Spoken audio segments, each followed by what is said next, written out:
próxima programação é um painel que vai falar sobre o papel do empreendedorismo de impacto no enfrentamento de crises sociais.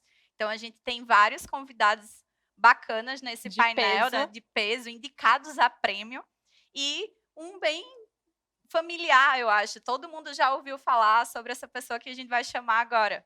Então, eu vou até chamar a Carol aqui para me ajudar, porque a lista é grande de coisa, tá? Eu vou chamar agora o moderador desse painel, que é o Vicente Carvalho. Ele é fundador e CEO do Razões para Acreditar, formado em comunicação em Rondônia, cursou Master em Design Industrial pelo IED de São Paulo, do qual também ele foi docente por 5 anos. Fundou em 2012 o site Razões para Acreditar. Então, quem nunca ouviu falar em Razões para Acreditar? Lá no Instagram, que parece aqueles vídeos lindos, que você se morre de chorar e quer doar e quer apoiar.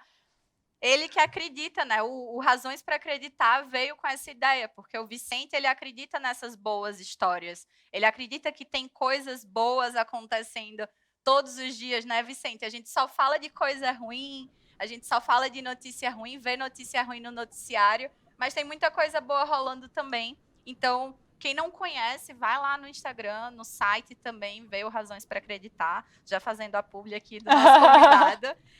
Mas não acabou, né? Não acabou, porque tem muita coisa aqui na lista dele. Em 2019, ele e o sócio dele, que é o Marcelo Martins, lançaram a Voa, uma plataforma de financiamento coletivo, uma vaquinha do Razões e uma produtora in-house que faz todos os vídeos originais. E aí, agora, em 2022, eles estão com um projeto chamado Casa de Fazedores, que é uma plataforma de cursos focada em pessoas comuns ensinando o que aprenderam com a vida. Então, seja muito bem-vindo ao Palco SGB, Vicente. O palco é seu e pode chamar, pode ficar à vontade, pode chamar os seus convidados. Olá, boa noite, boa tarde. Algum horário, eu não sei que você está vendo, se você está vendo no Acre, é boa tarde ainda. É muito prazer de estar aqui falando com vocês e de mediar esse painel sobre um tema que parece que tem um nome super difícil, mas que rapidamente eu consigo localizar vocês sobre o que ele é. Imagina aqueles líderes comunitários que você conhece na sua rua, no seu bairro, ou aquela pessoa que ajuda uns cachorros de rua, faz projeto de entregar marmita.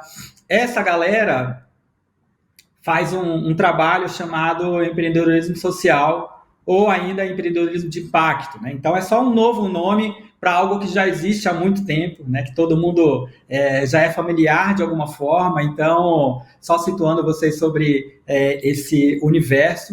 Então, vou me apresentar rapidamente e depois eu já chamo aqui uma galera maravilhosa que vai fazer esse painel aqui com a gente. Como fui bem apresentado, muito obrigado, gente.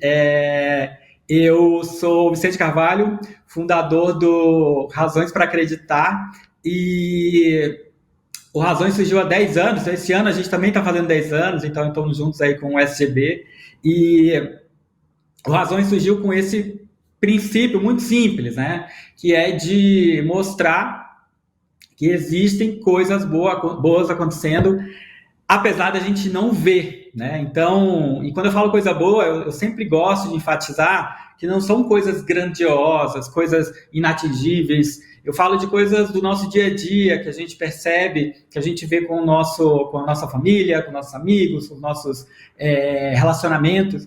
Eu falo dessas coisas boas que, no final das contas, é o que nos faz caminhar na vida, no dia a dia, né? Então, você levar seu marido, sua esposa no aeroporto e dar se despedir dele com um beijo, não é uma notícia, mas para a gente porque ela demonstra uma série de coisas que gestos simples podem fazer bem para alguém.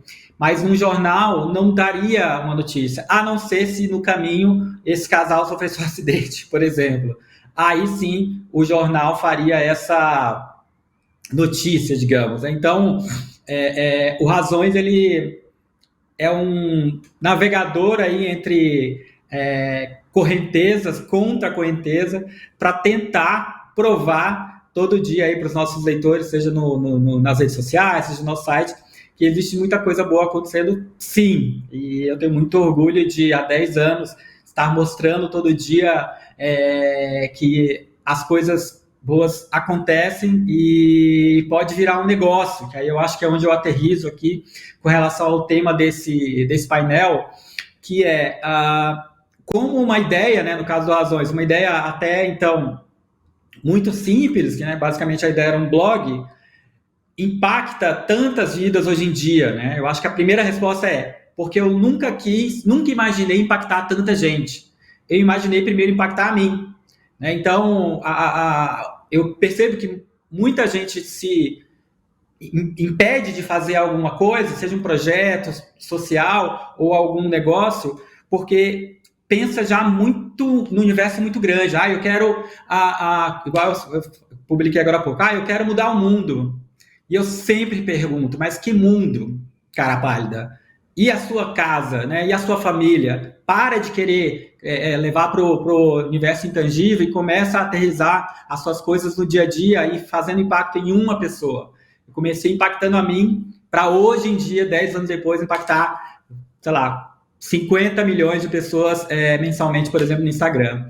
Então, eu estou muito feliz de ser o mediador aqui dessa conversa para a gente falar de diversos assuntos. E aí eu queria aqui que todos se apresentassem. A primeira delas é a Suzana Pamponetti, que é fundadora do aplicativo Num App.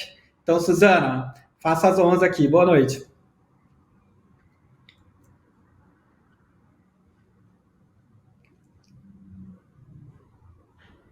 Oi. Boa noite. Obrigada por estar aqui. Acabei de ver a Carol. Fazia muito tempo que não havia a Carol. Que bom ver você de novo aqui no Social Good. A gente já passou por aqui através do meu sócio, Reinaldo. Eu sou fundadora do Nunep junto com ele. Vou falar muito rápido do que é o Nunep e depois estou disposta aqui a conversar com vocês, no que for necessário, falar um pouco mais para ver como é que a gente movimenta esse universo aqui do empreendedorismo social. O que a gente faz no nosso aplicativo vamos dizer assim, na prática a gente está tentando trazer a Web 3.0 de fato para a vida das pessoas.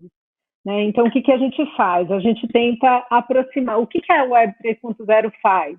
Ela começa a trazer as transações para o mundo digital. Né? E na prática, no nosso dia a dia, a gente, ao invés de a gente ter uma rede social onde a gente só vê o que está acontecendo e posta um monte de coisa, a gente começa a trocar valor mesmo nas redes. Se vocês pararem para pensar, hoje as redes que a gente tem acesso, os aplicativos de um modo geral, movimentam bilhões e bilhões de dólares, são as empresas mais ricas hoje em dia no mundo, né? A gente usa, a gente dá muito valor para elas, porque na verdade elas ganham dinheiro com a nossa navegação, com os nossos hábitos, com a atenção e o tempo que a gente dedica nas redes, mas a gente pouco captura esse valor. Então, o Nunep, ele nasceu para ser um aproximador entre a geração de valor que acontece nas redes sociais e a captura desse valor. E falando de uma forma bem prática, trazer de volta para o usuário das redes sociais o tempo e a atenção, o valor desse tempo e dessa atenção que ele está dando nas redes. Está falando de um mercado hoje, mais ou menos, no Brasil, um mercado digital de 350 bilhões de reais. É muito dinheiro, né? Que é investido hoje no mundo digital. Então, o Nunep, ele faz isso. A gente acredita que esse valor no digital está muito grande, onde as pessoas colocam a sua atenção, onde elas colocam a sua criatividade, a sua subjetividade, onde elas se expressam criativamente.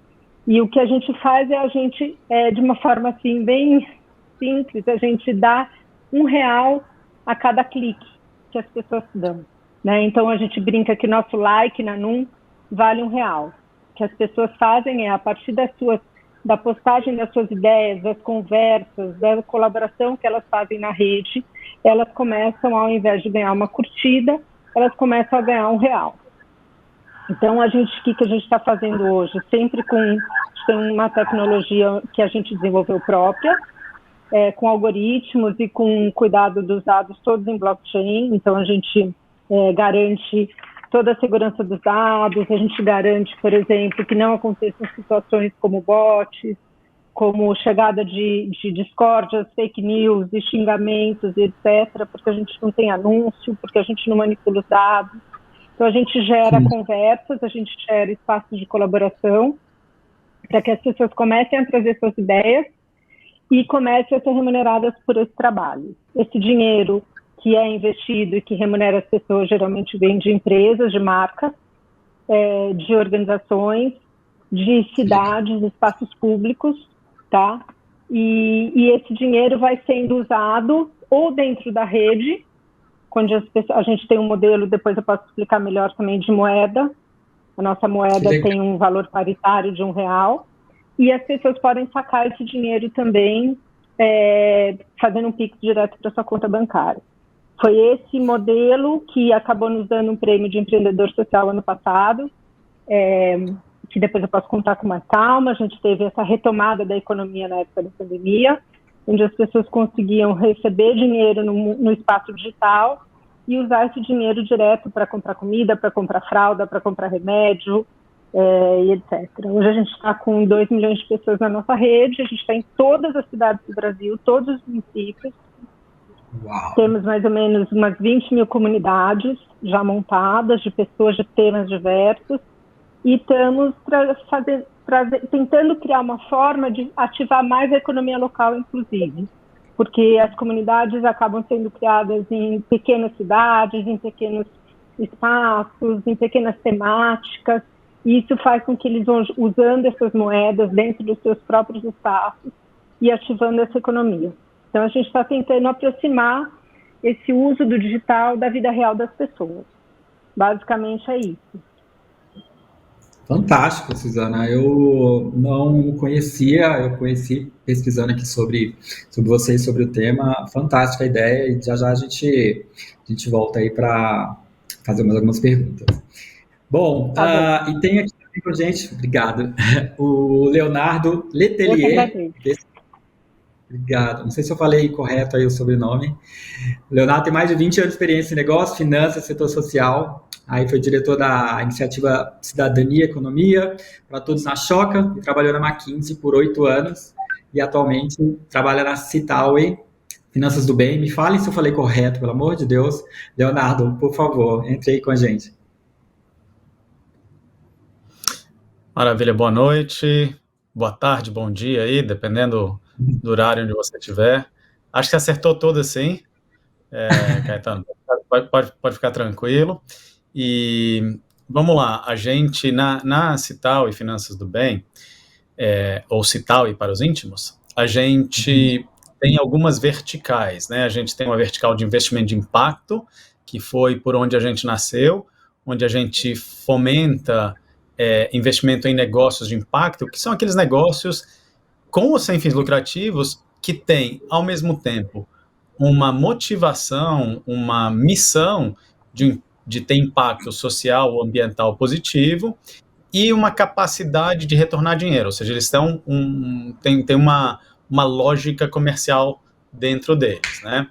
E aí, como qualquer negócio, precisa de capital para capital de giro, para crescer, assim por diante. Então, a gente faz com que seja mais fácil para pessoas normais, como está todo mundo aqui, como todo mundo que está nos assistindo aqui, e não só para investidores qualificados ou profissionais, investir nesses negócios. Então, a gente criou uma plataforma, né? Já no momento merchan, www.emprestimocoletivo.com.br, onde a gente apresenta essas oportunidades de investimento para que todo mundo possa investir, ou no caso, emprestar para os negócios. A gente organiza eles por rodada, então agora acabou de fechar uma rodada, então não tem nenhuma oportunidade, mas quem tiver interesse pode entrar lá e se cadastrar para receber novidades quando tiver, e os negócios captam entre 200 mil e 1 milhão e 200, e uma rodada tem entre 2 e 5 negócios de impacto. Os empréstimos são mais ou menos de 3 anos, e a última rodada estava pagando 16% para os investidores. Então, essa é uma vertical. A gente tem uma segunda vertical de finanças de conservação e clima. Então, uma lógica parecida, mas ela admite mais filantropia dentro do mix de recursos que vão ser passados para iniciativas, organizações, negócios que têm soluções para conservar a biodiversidade e para endereçar os riscos climáticos que a gente está enfrentando. Então, como exemplo disso, a gente tem um programa de desenvolvimento territorial no Médio Juruá. Para quem não sabe, o Médio Juruá fica no meio da Amazônia, literalmente no meio. Você pega o mapa assim, põe um pontinho no meio, é mais ou menos por ali. E a gente tem uma terceira vertical, que é de gestão de filantropia. E foi com essa vertical que a gente ganhou o Prêmio Empreendedor Social da Folha com a Fundação Schwab no ano passado, porque a gente organiza fluxos de filantropia de empresas e famílias, de pessoas também, nacionais e internacionais, para organizações que estão gerando impacto na ponta. E a gente faz isso com transparência, compliance, a gente cuida de toda a parte administrativa, financeira, fiscal, toda essa parte para que as pessoas que estão gerando impacto, elas possam se concentrar nisso. E a gente cria o que a gente chama de fundos filantrópicos, que aí não são fundos de investimento, é filantropia, então o dinheiro é doado e não retorna para as pessoas, né? Ele vai para frente para essas organizações de impacto, né? E nesse sentido, juntando tudo isso, essas três verticais, nessa de fundos filantrópicos, a gente já teve mais de 80 fundos, tem uns 40 ativos, mas juntando essas três verticais, a gente já mobilizou mais de 340 milhões de reais, sendo mais de 210 milhões de reais só para a Covid. Então, algo que foi muito importante na pandemia, mas continua sendo importante agora, uma boa solução para complementar iniciativas, ou para facilitar, viabilizar iniciativas ou que não têm estrutura, ou que são colaborativas e precisam de uma estrutura adicional ou diferente aos atores que já estão lá. Então, por exemplo, você imagina 20 empresas querendo doar para as organizações, elas não vão se cotizar, para elas faz mais sentido, todo mundo coloca dinheiro no mesmo pote, e esse pote, então, faz o desembolso. Esse pote, digamos assim, de forma simplificada, é o fundo filantrópico. Na pandemia, a gente criou mais de 14 desses fundos filantrópicos, com várias empresas, famílias, inclusive com o BNDES, um deles com match funding, que levantou aí 140 milhões, que distribuiu EPIs, mais de 70 milhões de unidades, para mais de 1.200 hospitais no Brasil inteiro. Então, é uma solução aí comprovada. E, por último, a gente acabou de lançar uma parceria com uma organização gestora de fundos patrimoniais, para, dentro dessa mesma lógica de criar infraestrutura coletiva para impacto social, ou seja, plataformas que todo mundo pode usar para facilitar a geração de impacto social. Então, essa organização gestora de fundos patrimoniais é como se fosse um coworking de endowments, né? Quem quer ter um fundo patrimonial aderente à Lei 3.800, que acabou de passar, em vez de ter que criar uma organização toda do zero, pode chegar e simplesmente colocar o seu fundo patrimonial ali. E aí depois eu posso dar mais detalhes de tudo isso aí, se sobrar tempo. Que legal isso também, viu, Leonardo? Maravilha. Vamos lá, seguindo aqui, que temos ótimas pessoas aqui ainda. Agora temos a Estela Mares, mãe de 5, assistente social, formação, fundadora e gestora do Anjos da Tia Celinha. Estela, por favor, me conte aí essa história do Anjos da Tia Estelinha. Boa noite. Boa noite a todos. Primeiramente, agradecer o convite. Vou falar um pouquinho da ONG e da iniciativa que a gente ganhou o Prêmio Empreendedor da Folha do ano passado. Então, o Anjos da Tia Estelinha é uma organização da sociedade civil, né, fundada por mim há 10 anos atrás, que tem como objetivo maior oportunizar ferramentas para a emancipação social, financeira e emocional de famílias chefiadas por mulheres em situação de pobreza e pobreza extrema, aqui da comunidade dos macacos, no Rio de Janeiro. Quando chegou a pandemia, a gente teve que fechar a instituição, né, como todas as outras, e aquilo me incomodou muito, porque se a gente estava na linha de frente, a gente precisava criar mecanismos para poder atender a comunidade que a gente conhecia tão bem. Então, a gente fez uma pesquisa muito rápida, com mais de 600 mulheres, para a gente entender qual era o perfil das mulheres e por que elas estavam precisando acessar a segurança alimentar de uma maneira tão emergencial e dolorosa. Então, a gente fez essa pesquisa, a gente obteve dados muito importantes, né, do perfil dessa mulher e do que a gente precisava construir para poder fazer com que essas mulheres e seus filhos tenham as suas garantias de direitos fundamentais. Então, a gente desenhou um projeto chamado Mãe Muito Mais, que tinha um formato online para que essas mulheres elas tivessem conteúdos para que elas se tornassem, de fato, sujeitos de direito. Então, a gente entra com CRAS, com CREAS da região, Conselho Tutelar, Ouvidoria da Defensoria Pública do Rio de Janeiro, Secretaria Municipal da Mulher, pedagogas, psicólogos, para que a gente conseguisse montar um conteúdo que tivesse 4 eixos específicos, que era a terapia, a educação continuada e qualificacional, empreendedorismo e empregabilidade, a integração social e proteção social integral. Então, a gente fez ela acessar, elas passaram metodologia.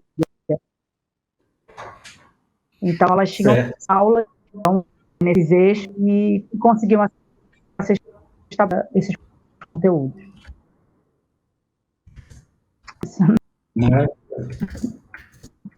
Estela, está me escutando? Alô? Alô, Estela? Escutando. Vamos lá, então, está meio instável aqui, então eu vou só passar aqui para o Alan, depois eu volto aqui com você, tudo bem? Bom, vamos lá, então.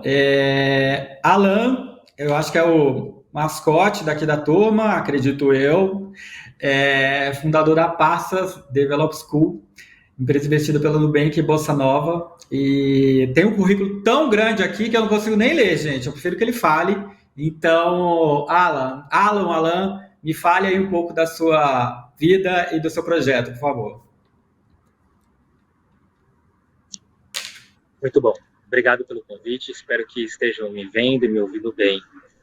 Me constrange um pouco a oportunidade de estar aqui com vocês hoje. Eu quero agradecer o convite, porque é muito prazeroso estar diante de pessoas que são e organizações que são autoridade. Exemplo do Leandro, exemplo da Estela, da Social Good Brasil, gente que são autoridade nos que estão fazendo. Hoje eu falo com vocês de Lisboa, Portugal. A gente está num tour aqui conhecendo unidades prisionais da região do país, porque a Parsas ela é uma edtech que foca em ensinar programação, qualificar pessoas que já passou por privação de liberdade, pessoas que vêm de Fundação Casa, casas de acolhimento, presídio, por assim dizer. Então, existem agora 4 anos que a gente está atuando, então a gente tem ainda muito caminho pela frente, a gente ainda sabe muito pouco, a gente ainda tem muito pouca experiência, mas os dados e os parceiros que estão caminhando com a gente, de alguma maneira, têm dado substância, robustez, envergadura para fazer o trabalho que a gente faz. Então, no ano passado, nós fizemos um bootcamp, um treinamento, né, em larga escala, onde a gente fez uma formação para 1.000 pessoas egressas do sistema prisional, e não seria possível ser feito isso, como bem trouxe o Leandro, né, fez lembrar muito bem. É impossível fazer isso sem, primeiro, dados e também sem recurso financeiro. Naquela oportunidade, a gente fez uma parceria com 2 family offices, em que permitiu com que, durante a formação, nós fizéssemos entregas de cestas básicas, computadores para 1.000 pessoas e ainda uma bolsa financeira em dinheiro caindo na conta das pessoas durante a formação. Isso permitiu com que as pessoas, ao invés de se desesperar durante a pandemia, ao invés de ceder ao convite, ao desejo de reincidência, pudessem se manter focados durante a qualificação. Ao final de um ano, a gente conseguiu gerar empregabilidade para 83% de um grupo de 1.000 pessoas que não têm ensino superior, um grau de analfabetismo funcional muito grande, e na área de tecnologia da informação. Então, é isso que a gente tem tentado fazer com a ajuda de alguns parceiros, né, e a gente queria agradecer a oportunidade de dizer que a gente está muito feliz com o trabalho que a Social Good está fazendo, e para a gente é uma honra muito grande estar aqui com os demais convidados também. É um prazer estar com vocês. Fantástico, fantástico. Bom, é muito bacana ver diversos formatos, né, de trabalhos de impacto que, de alguma forma, dialogam aí com algumas necessidades, enfim, do nosso país e do mundo. Na verdade, eu acho que o impacto social, ele no final das contas, um resolvedor de problemas, assim como empreendedor, só que talvez o resolvedor de problemas ainda mais urgentes, digamos assim. Então, acho que é importante ter isso bem claro. E aí eu, como curioso que sou, eu queria saber rapidamente de vocês se vocês tiveram alguma motivação particular para entrar nessa área de resolver algum problema tão grande, algum problema social, por exemplo. Vocês tiveram alguma motivação, alguma história específica ou algo na vida de vocês fez com que vocês quisessem ir para essa área, ou foi caminhando, digamos assim, foi uma coisa mais orgânica? Vamos começar aqui pela Suzana.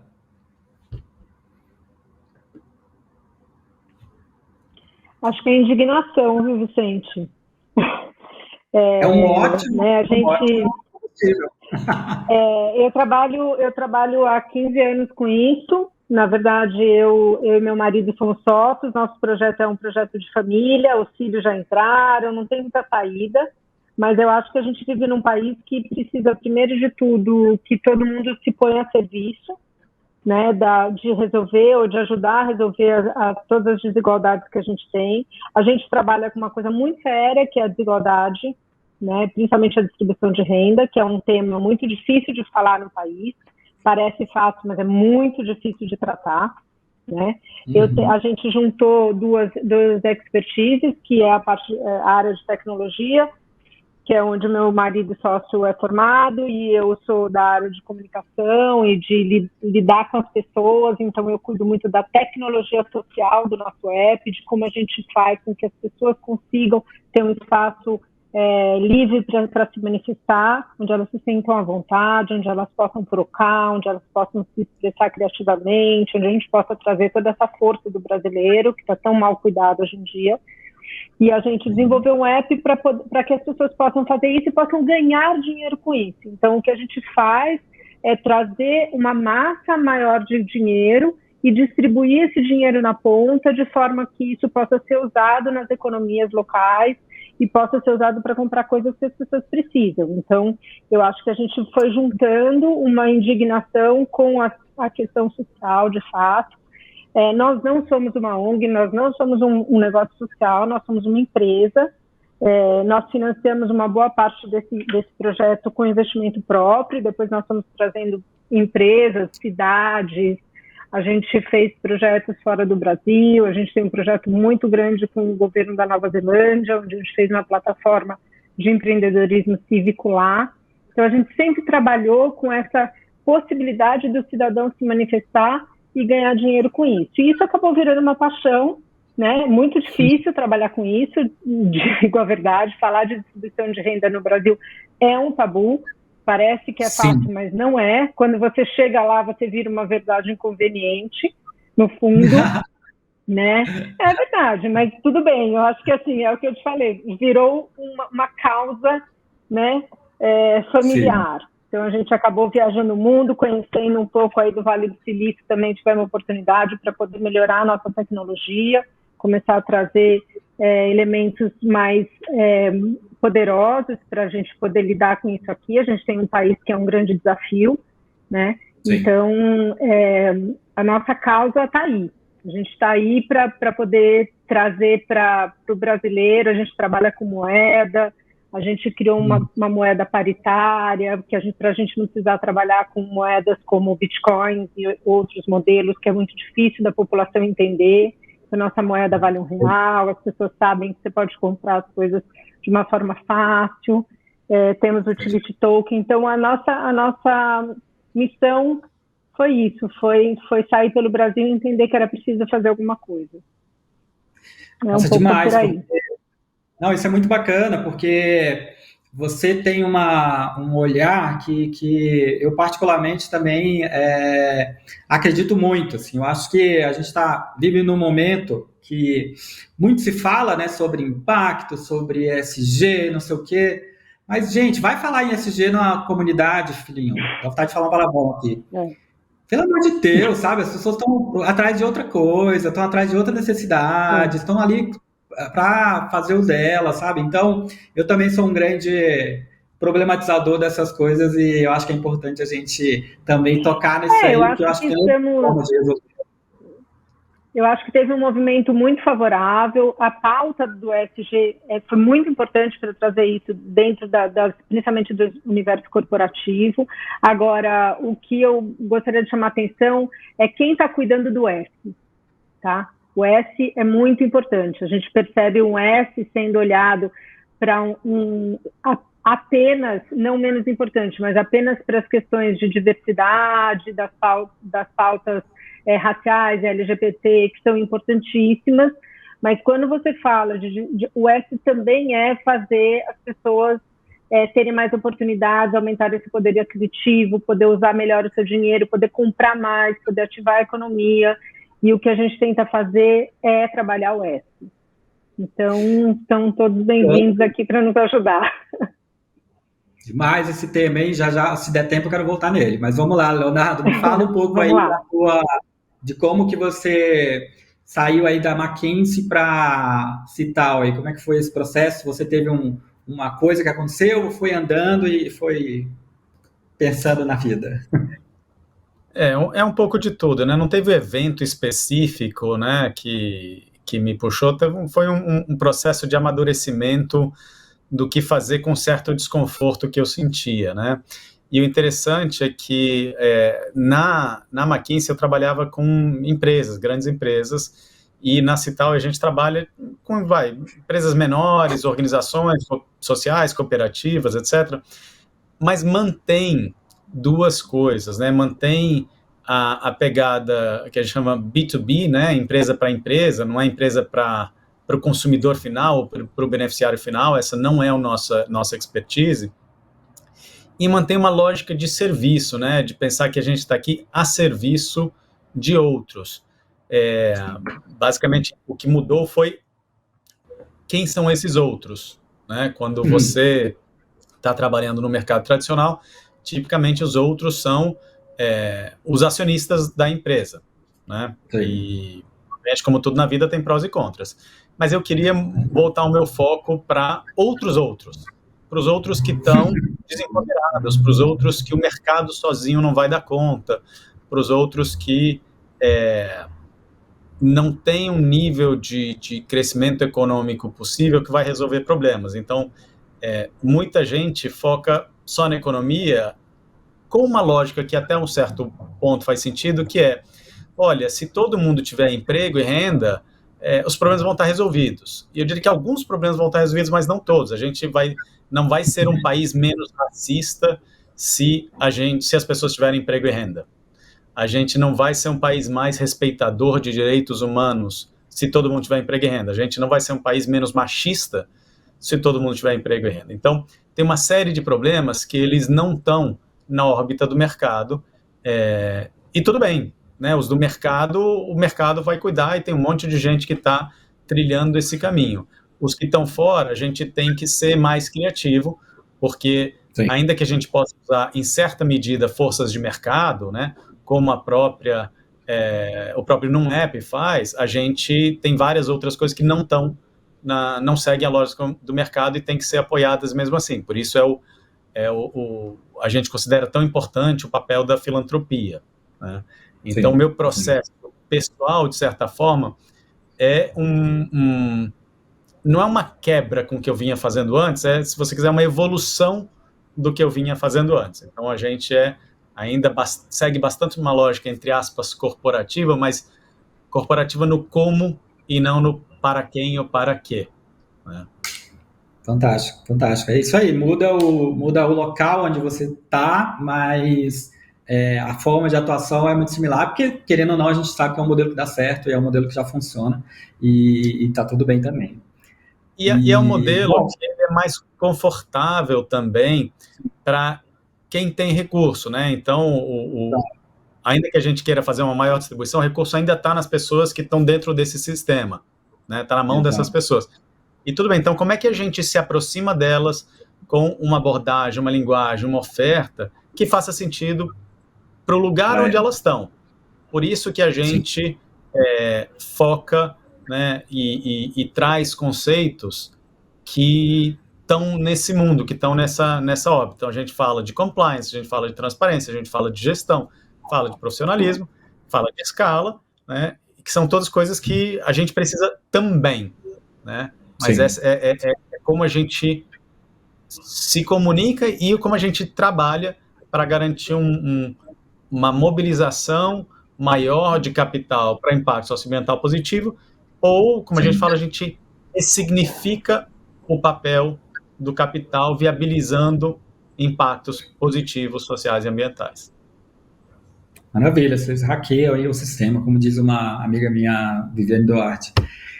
Estela, e você, há quanto tempo você criou o seu projeto Anjos da Tia Estelinha e tem uma motivação específica para criá-lo? Foi a pura e real necessidade?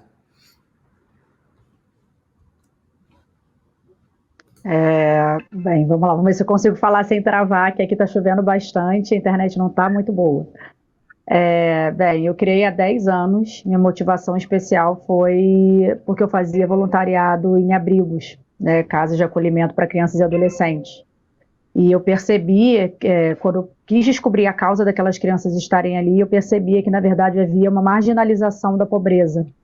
Então, era sempre atribuída à mãe, né, sempre à mãe, a falta pela qual ela não conseguia ofertar o papel do cuidado, o papel social do cuidado.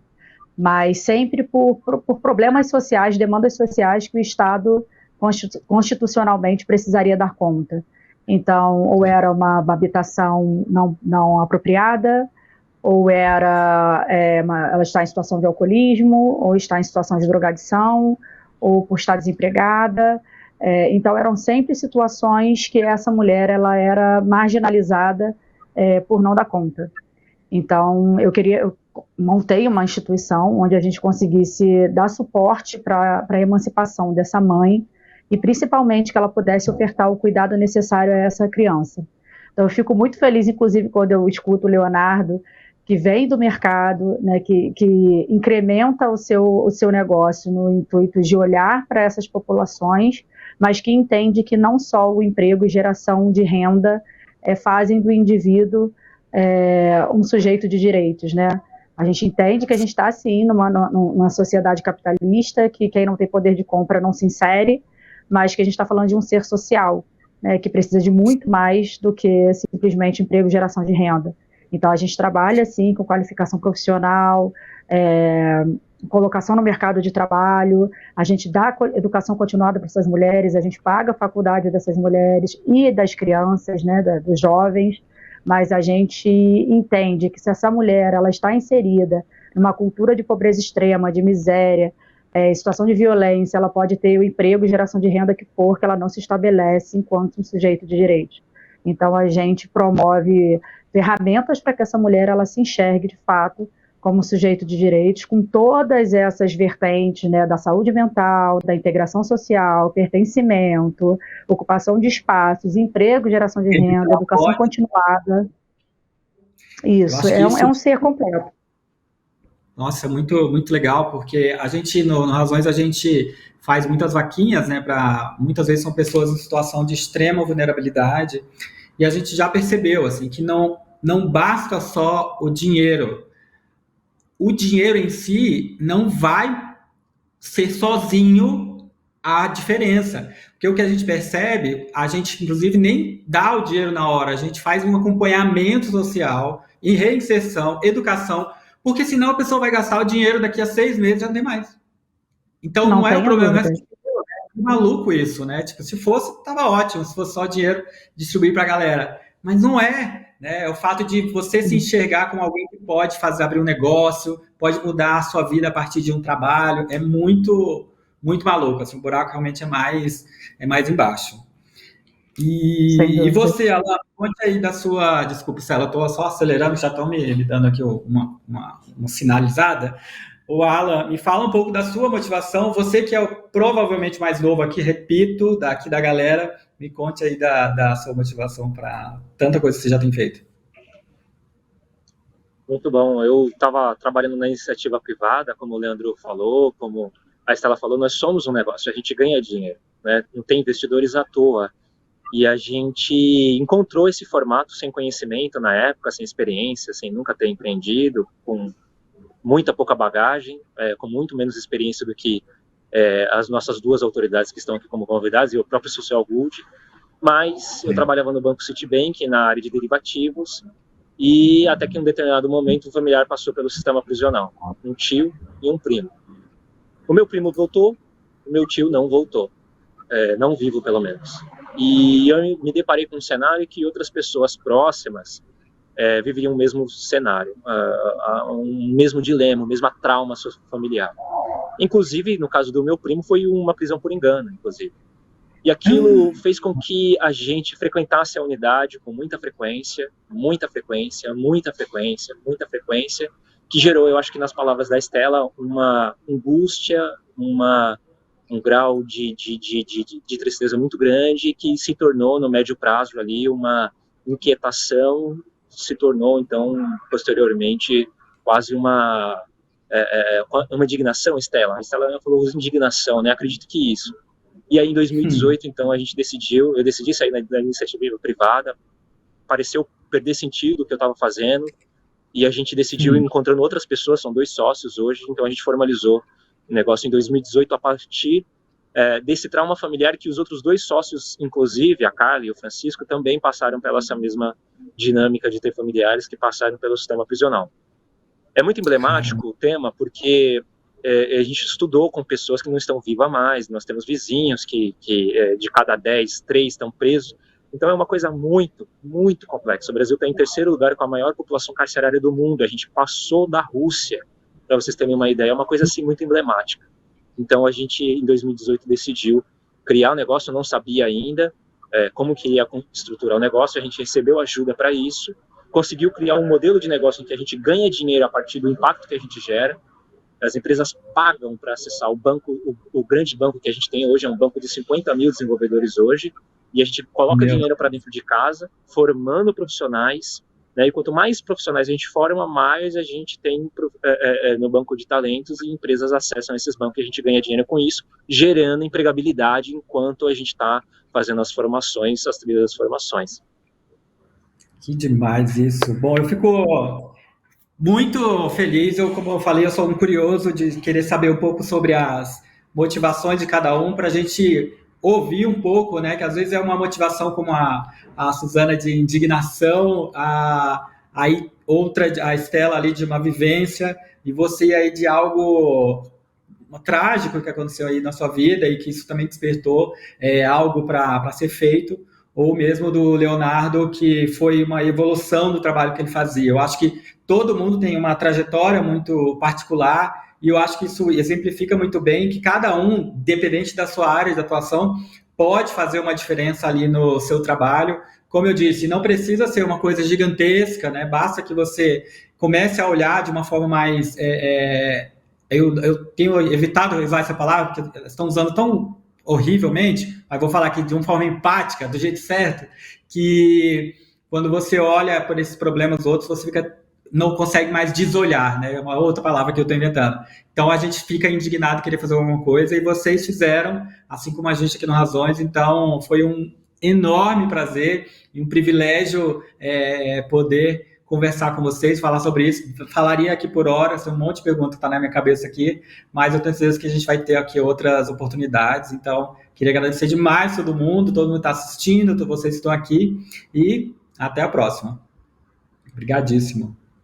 Obrigada, gente. É um prazer, né, escutar essas histórias aí, cada um com seus projetos, suas iniciativas. Fiquem aí com a gente, né, no restante da programação, e nos próximos dias a gente também vai estar se vendo por aqui. Boa noite. Demais. Obrigado, gente. Obrigada. Tchau, tchau.